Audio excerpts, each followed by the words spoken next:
Abdi Toisuta, anak ketua DPRD Ambon, kini mendekam di balik jeruji setelah resmi jadi tersangka penganiayaan. Penetapan tersangka usai penyidik melakukan gelar perkara dan memeriksa sejumlah saksi. Abdi diduga menganiaya seorang remaja pada Minggu 30 Juli. Kejadiannya di sebuah perumahan depan asrama Polri di kawasan Talake, Ambon. Diduga, Abdi tersulut emosi lantaran bersenggolan dengan korban. Berdasarkan keterangan daripada saksi kawan korban bahwa ketika itu korban bersama dengan kawannya ini berboncengan motor, kemudian ketika masuk ke perumahan hampir bersenggolan dengan tersangka. Ini yang mengakibatkan tersangka kemudian tersinggung dan melakukan pemukulan terhadap korban yang mengakibatkan korban pingsan dan pada akhirnya meninggal dunia. Ini tidak direncanakan juga? Benar, berdasarkan hasil keterangan dari saksi-saksi bahwa ini bukan dikategorikan sebagai pembunuhan berencana, tetapi penganiayaan yang mengakibatkan korban meninggal dunia sesuai dengan pasal 351 KUHP.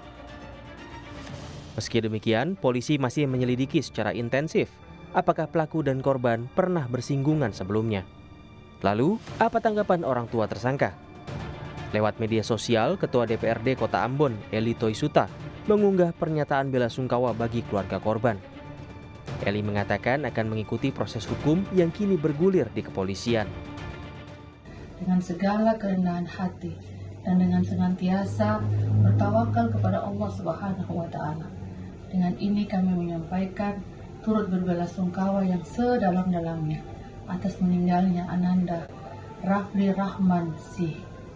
Semoga Allah Subhanahu wa Ta'ala Azza wa Jalla merahmati almarhum husnul khatimah serta mendapatkan tempat yang paling indah di sisi Allah Subhanahu wa Ta'ala.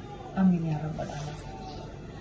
Dan atas nama keluarga pula kami sangat prihatin atas peristiwa dan musibah yang terjadi.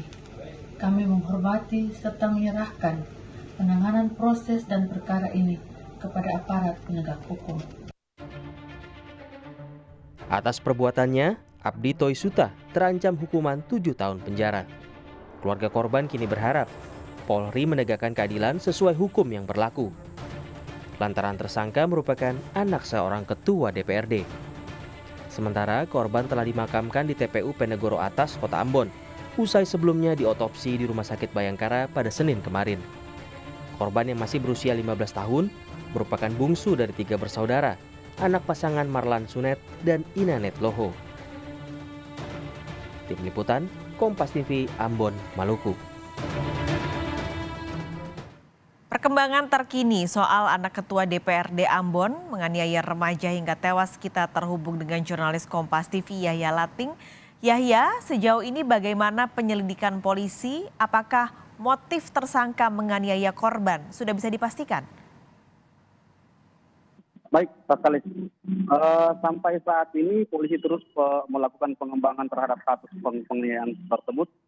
Namun untuk motif sendiri sampai saat ini masih tetap sama, motifnya adalah ketersinggungan.